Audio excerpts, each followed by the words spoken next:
إن الحمد لله نحمده ونستعينه ونستغفره ونعوذ بالله من شرور أنفسنا ومن سيئات أعمالنا. من يهد الله فلا مضل له ومن يضلل فلا هادي له، وأشهد أن لا إله إلا الله وحده لا شريك له، وأشهد أن محمدا عبده ورسوله لا نبي بعده. اللهم فصل وسلم وبارك على محمد عبدك ورسولك وعلى آله وصحبه أجمعين. يقول الله تبارك وتعالى: يا أيها الذين آمنوا اتقوا الله حق تقاته ولا تموتن إلا وأنتم مسلمون.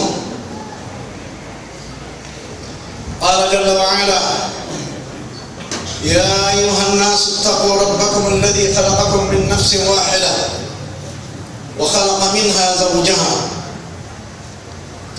وبث منهما رجالا كثيرا ونساء واتقوا الله الذي تساءلون به والأرحام إن الله كان عليكم رقيبا. قال جل وعلا: يا أيها الذين آمنوا اتقوا الله وقولوا قولا سديدا يصلح لكم أعمالكم ويغفر لكم ذنوبكم ومن يطع الله ورسوله فقد فاز فوزا عظيما. أما بعد، فإن أصدق الحديث كتاب الله وخير الهدى محمد صلى الله عليه وآله وسلم، وشر الأمور محدثاتها وكل محدثة بدعة وكل بدعة ضلالة وكل ضلالة في النار. السلام عليكم ورحمة الله. أيها الإخوة والأخوات في الله، puji dan syukur kita panjatkan kepada Allah Subhanahu wa taala. Dengan taufiknya kita bisa bertemu di Masjid Al-Khalil Abu Tauhid. Baiklah, kalau begitu kita akan membahas bagaimana saya janjikan malam ini kita akan membahas sihir.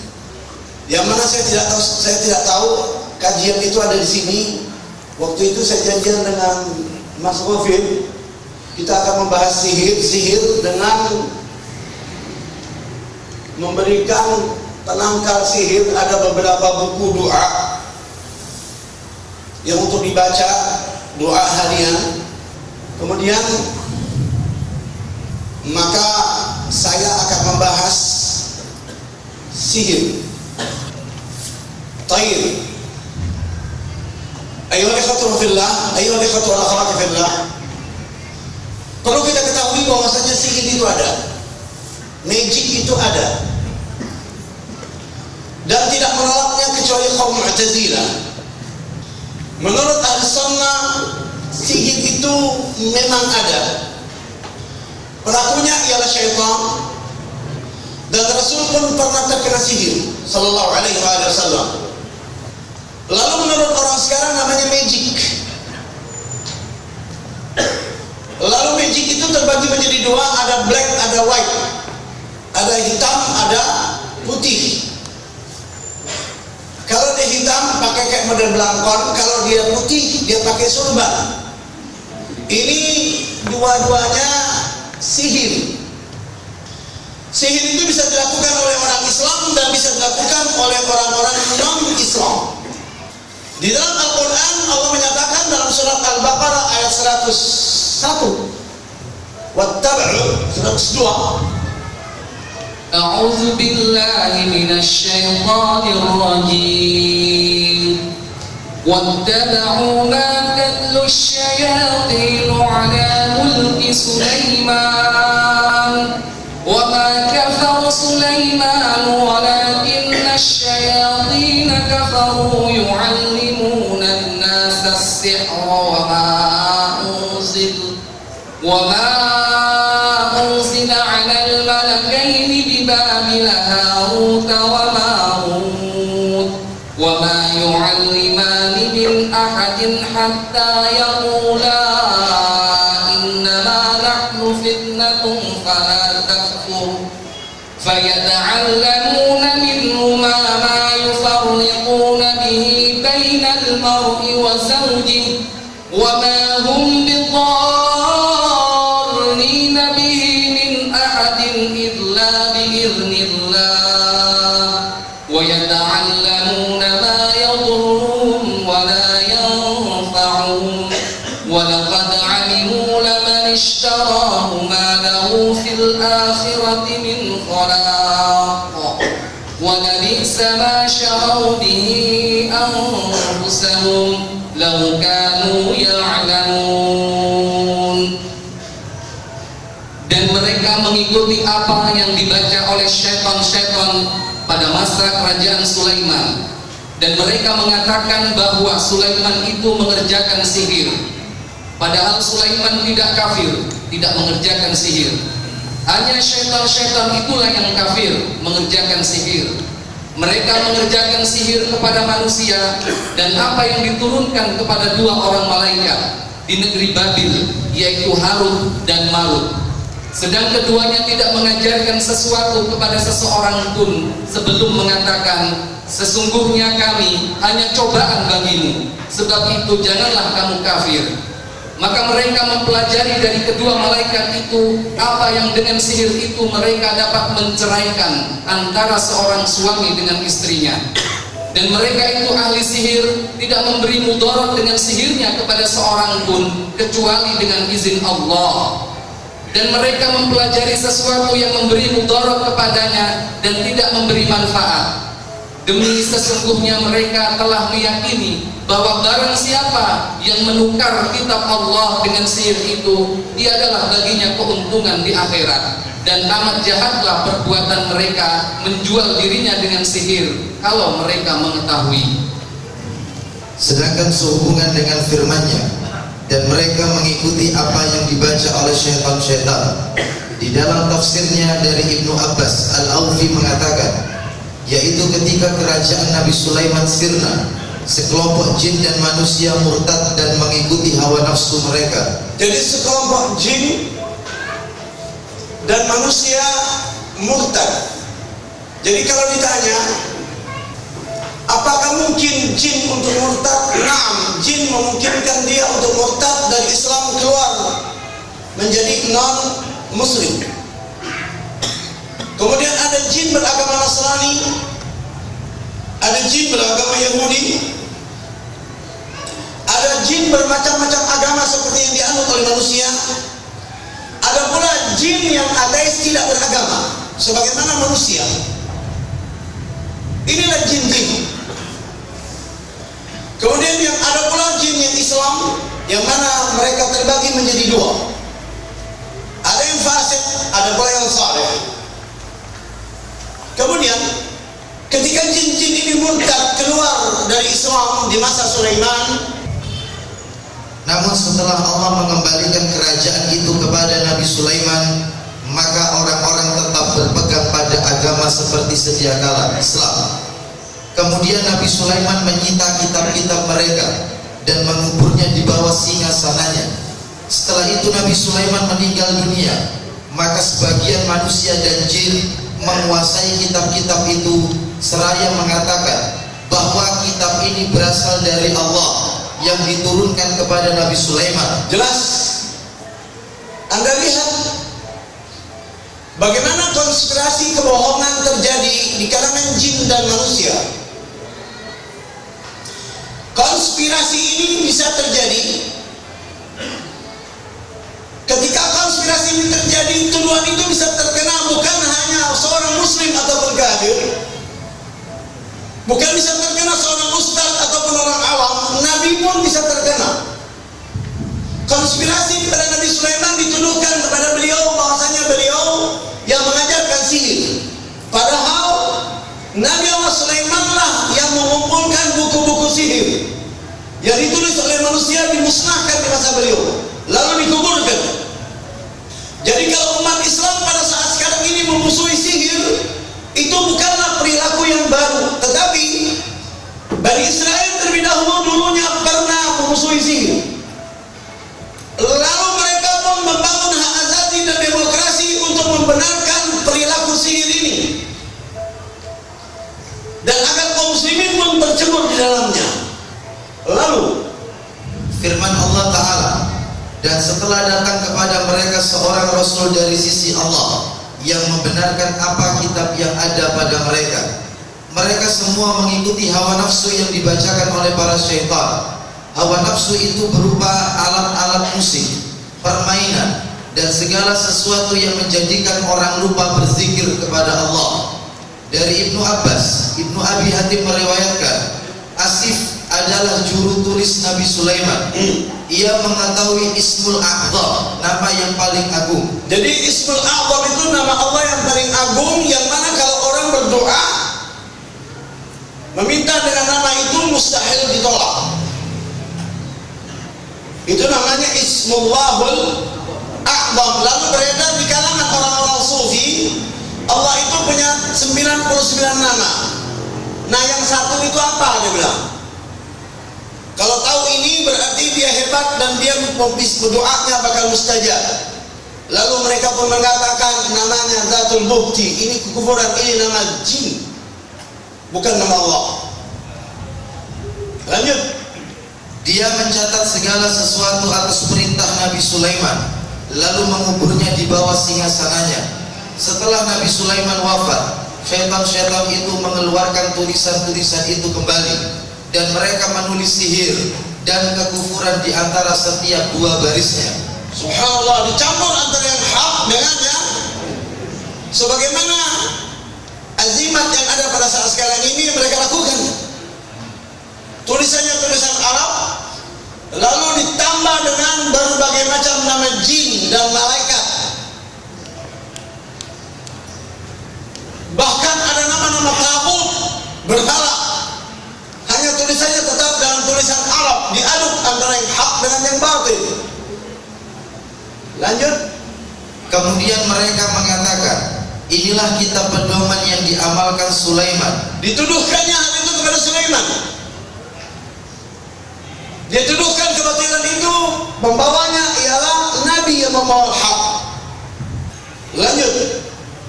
Lebih lanjut, Ibnu Abbas menuturkan, sehingga orang-orang yang bodoh mengingkari Nabi Sulaiman alaihissalam, Subhanallah, dan mencacinya. Subhanallah, gara-gara konspirasi. Konspirasi ini bukanlah hal yang baru dari dulu. Sedang para ulama diam, sehingga orang-orang bodoh itu masih terus mencaci Sulaiman, hingga Allah menurunkan ayat kepada Nabi Muhammad sallallahu alaihi wasallam. Lalu orang terus-menerus mencaci Nabi Sulaiman karena para ulama diam pada saat itu. Bungkam. Mereka tidak nahi mungkar. Mereka takut dengan keadaan. Mereka akhirnya menjadi murji'ah. Kemudian, sedangkan mengenai ungkapan Al-Hasan Al-Basri bahwa sihir itu telah ada sebelum zaman Nabi Sulaiman bin Daud, merupakan suatu hal yang benar dan tidak lagi diragukan. jadi sihir itu ada sebelum masa Sulaiman, yaitu di masa Musa. Musa itu sebelum Sulaiman sudah ada. Dan masa keemasan daripada sihir ialah di masa Musa. Setelah itu tidak pernah lagi dia menjadi masa keemasan. Lalu sihir ini bisa terjadi kerjasama antara tukang sihir dengan penguasa. Selalu bergandengan antara sihir dan kekuasaan kalau penguasanya tidak bertakwa kepada Allah. Selalu kerjasama antara sihir dengan orang-orang kaya kalau mereka tanpa ada takwa kepada Allah. Lanjut. Karena para tukang sihir itu sudah ada pada zaman Musa alaihissalam, dan Nabi Sulaiman bin Daud itu setelah Nabi Musa. Baik, lanjut. Firman Allah Ta'ala, apakah engkau tidak memperhatikan pemuka-pemuka Bani Israel setelah Nabi Musa? Al-Baqarah 246. Kemudian Allah Ta'ala mengisahkan sebuah kisah sesudah ayat di atas yang di dalamnya disebutkan, dan Daud dalam peperangan itu membunuh Jalut. Kemudian Allah memberikan kepadanya Daud pemerintahan dan hikmah. Dan kaum Nabi Saleh yang hidup sebelum Nabi Ibrahim mengatakan kepada Nabi mereka, sesungguhnya engkau adalah salah seorang dari orang-orang yang kena sihir. Menurut pendapat yang masyhur, Al-Musahharin adalah bermakna Al-Mashhurin, yang terkena sihir. Adapun firman Allah Ta'ala, dan apa yang diturunkan kepada dua orang malaikat di negeri Babil, yaitu Harut dan Marut, sedang keduanya tidak mengajarkan sesuatu kepada seseorang pun sebelum mengatakan, sesungguhnya kami hanya cobaan bagimu, karena itu janganlah engkau kafir. Maka mereka mempelajari dari kedua malaikat itu apa yang dengan sihir itu mereka dapat menceraikan antara seorang suami dengan istrinya. Jadi sihir ini juga bisa menceraikan orang suami istri. Dengan sihir ini pun manusia bisa dikawinkannya. Dibikinnya menjadi mabok kepaya, lupa segala-galanya seperti orang gila. Jadi sihir ini sangat berbahaya. Kemudian menurut Al-Qurtubi, penafsiran demikian itu benar, karena jamah itu bisa berarti dua seperti pada firman Allah, jika yang meninggal itu mempunyai beberapa saudara, An-Nisa 11, maupun karena keduanya Harut dan Marut mempunyai pengikut, atau keduanya disebut di dalam ayat itu karena pembangkangan mereka. Menurut Al-Qurtubi, perkiraan ungkapan ayat ini berbunyi, syaitan-syaitan itu mengajari sihir kepada manusia di Babil, yaitu Harut dan Marut. Lebih lanjut, Al-Qurtubi berpendapat bahwa penafsiran ini adalah yang terbaik dan paling tepat, dan untuk itu beliau tidak memilih kepada penafsiran yang lain. Ibnu Jarir meriwayatkan dengan sanadnya yang melalui Al-Aufi dari Ibnu Abbas mengenai firman Allah Ta'ala, dan apa yang diturunkan kepada dua malaikat di negeri Babil, ia menuturkan Allah tidak menurunkan sihir. Masih mengenai ayat yang sama, dan apa yang diturunkan kepada dua malaikat di negeri Babil, dengan sanadnya dari Ar-Rabi bin Anas, Ibnu Abbas mengatakan Allah tidak menurunkan sihir kepada keduanya. Ibnu Jarir mengemukakan dengan demikian takwil penafsiran ayat ini sebagai berikut, dan mereka mengikuti apa yang dibaca oleh syaitan-syaitan pada masa kerajaan Nabi Sulaiman, yaitu berupa sihir. Nabi Sulaiman tidak kafir, dan Allah tidak menurunkan sihir kepada kedua malaikat tersebut, tetapi syaitan-syaitan itu yang kafir. Mereka mengajarkan sihir kepada manusia di negeri Babil, yaitu Harut dan Marut. Dengan demikian kalimat di negeri Babil, yaitu kepada Harut dan Marut, merupakan ayat yang maknanya didahulukan dengan lafaznya, redaksinya diakhirkan. Lebih lanjut, Ibnu Jarir mengatakan, jika ada seseorang yang menanyakan kepada kami apa alasan pendahuluan makna tersebut, maka alasan pendahuluan itu ialah, dan mereka mengikuti apa yang dibaca oleh setan-setan pada masa kerajaan Sulaiman, yaitu berupa sihir. Nabi Sulaiman tidak kafir, dan Allah tidak menurunkan sihir kepada dua malaikat tersebut. jadi Allah tidak pernah mengajarkan sihir kepada malaikat ataupun kepada para nabi. Pengajar sihir itu ialah syaitan dari jenis jin. Nabi Sulaiman tidak kafir, tidak mengajarkan sihir, malaikat pun tidak mengajarkan sihir. Lanjut. Dengan demikian, makna malaikat itu adalah Jibril dan Mikail, karena para penyihir dari kalangan orang-orang Yahudi menganggap bahwa Allah telah menurunkan sihir melalui lisan Jibril dan Mikail kepada Nabi Sulaiman bin Daud. Kurang ajar yang Yahudi Bani Israel. Yang dituduhnya mengajarkan sihir itu ialah Jibril dan Mikail. Jadi konspirasinya bukan lagi internasional, melebihi internasional, mulai merambah ke langit. Pendustaan yang dilakukan oleh Yahudi itu sampai ke langit. Sama juga orang yang berdusta, yang tidak takut kepada Allah, dustanya itu bisa atas nama Allah. Subhanallah, bahayanya kebohongan. Lanjut. Maka Allah Azza wa Jalla pun mendustakan mereka dalam hal itu, dan Dia memberitahukan kepada Nabi Muhammad sallallahu alaihi wasallam bahwa Jibril dan Mikail tidak pernah turun dengan membawa sihir. Sedang Nabi Sulaiman sendiri terbebas dari sihir yang mereka tuduhkan. Bahkan dia memberitahu mereka bahwa sihir merupakan perbuatan syaitan, dan syaitan-syaitan itu mengajarkan sihir di negeri Babil. Dan juga memberitahukan bahwa di antara yang diajari sihir oleh syaitan adalah dua orang yang bernama Harut dan Marut. Makna Harut dan Marut merupakan terjemahan dari kata manusia dalam ayat ini, sekaligus sebagai bantahan atas mereka orang-orang Yahudi. Demikianlah nukilan dari Ibnu Jarir berdasarkan lafaz darinya. Mayoritas ulama salaf berpendapat bahwa kedua malaikat tersebut berasal dari langit dan diturunkan ke bumi, dan terjadilah apa yang terjadi pada mereka berdua. Jadi menurut ulama salaf, dua orang malaikat itu diturunkan dari langit ke bumi. Terjadi apa yang terjadi? Itu penafsiran yang sahih. Lanjut.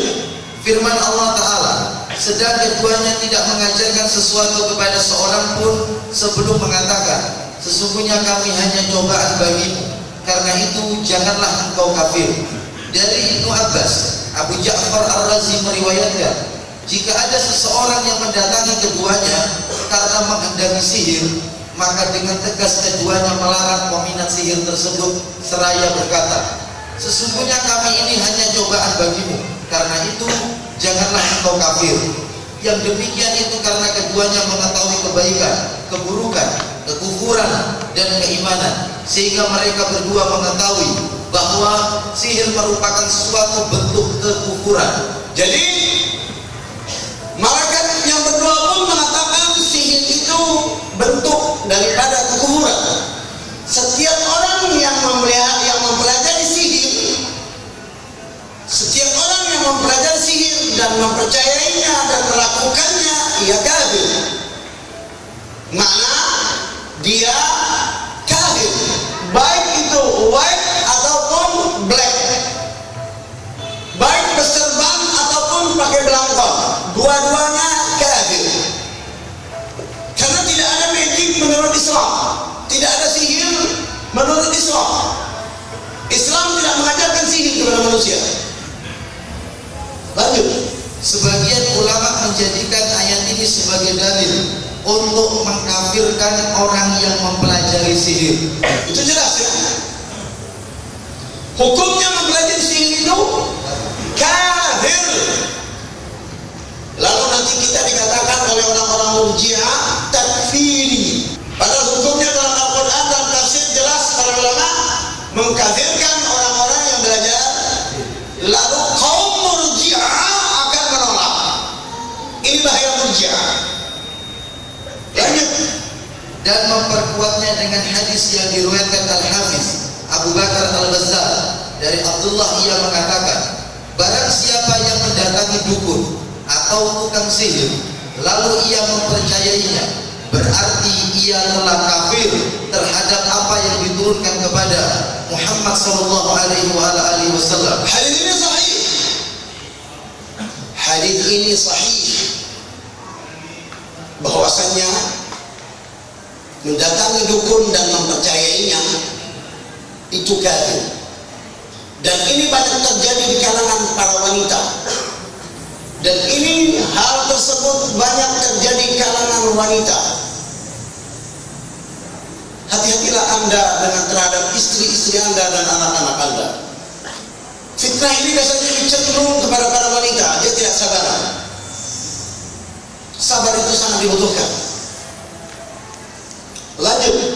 Firman Allah Ta'ala, maka mereka mempelajari dari kedua malaikat itu apa yang dengan sihir itu.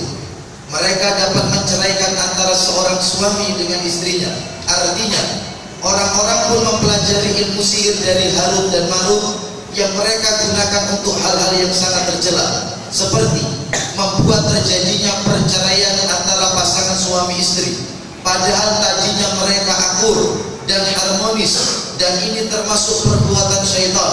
Jadi bisa terjadi orang tidak akur itu karena terkena, saya ulang ya, bisa terjadi orang tidak akur suami istri meledak-ledak,